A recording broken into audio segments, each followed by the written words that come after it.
Hundreds of foreign nationals have been arrested in Cape Town's CBD after a standoff with the police yesterday. Migrants were being evacuated from the UN offices after staging a sit-in for more than 3 weeks. They're demanding to be repatriated back to their home countries, citing safety fears. For more on this, I'm joined by ENCA's Nobasutu Hejana. Nobasutu, give us an update on the children that we believe are possibly still missing. A very good morning to you, Jane.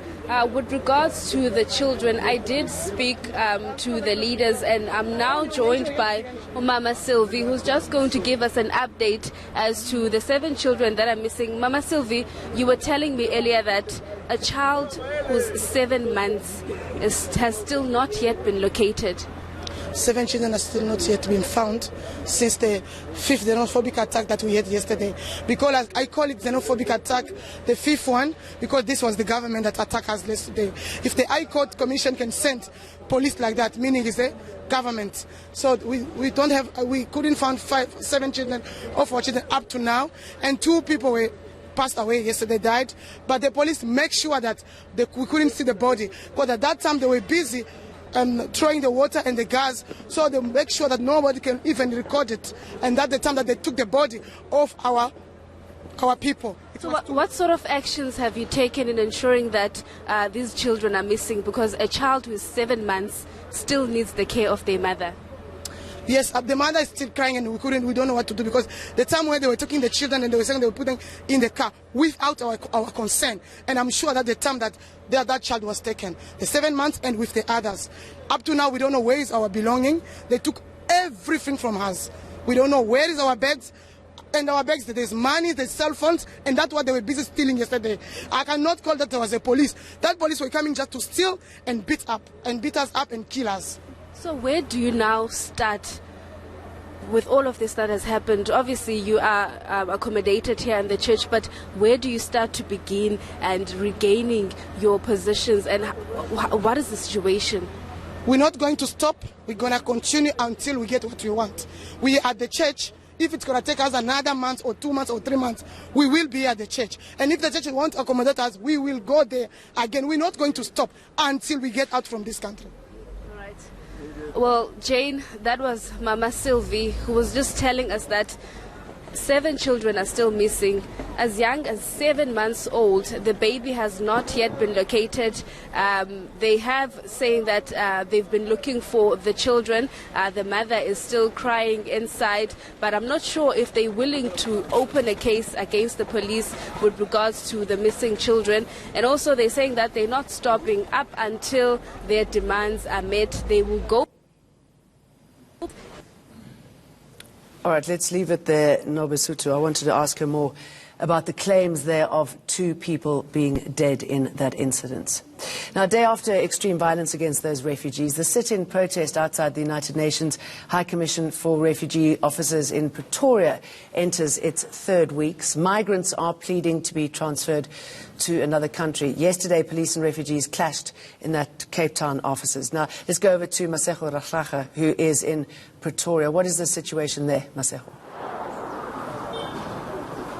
Well, Jane, first of all, it's very cold in Pretoria. There's a lot of wind. As you can see, I've been wiping my eye because the wind is so, it's so forceful here in Pretoria. So I'm just wondering how the people who are outside here are actually coping. But Jane, I'll bring in my guest. He's one of the leaders of this sit-in.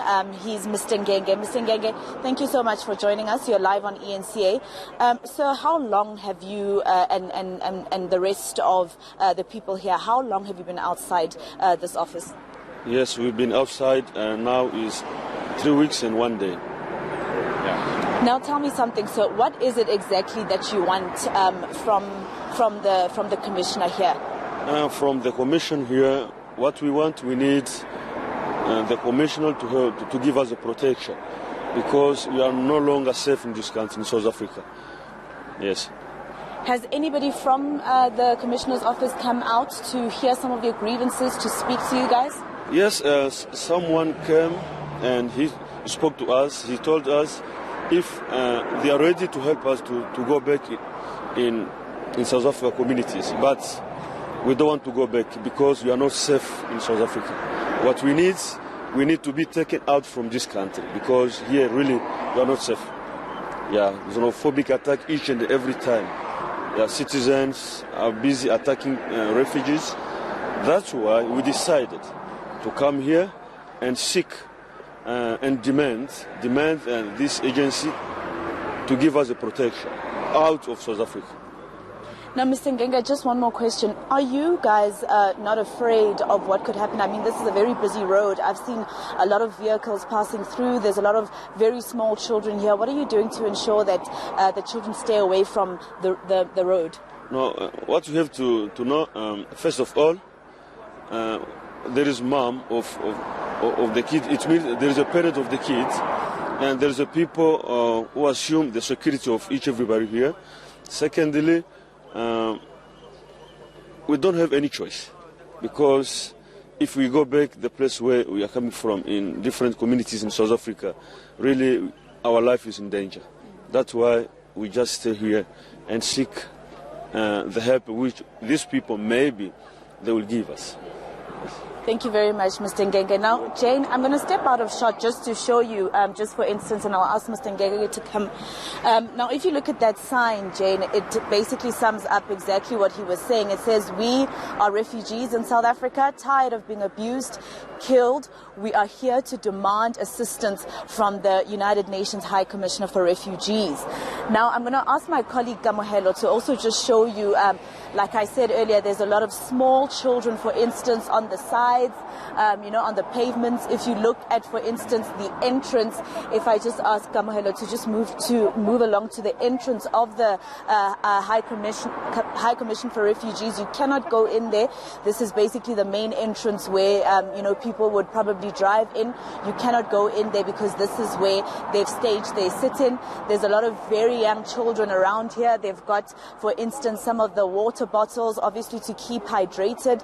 As you heard, Mr. Ngenge, they've been here for about 3 weeks.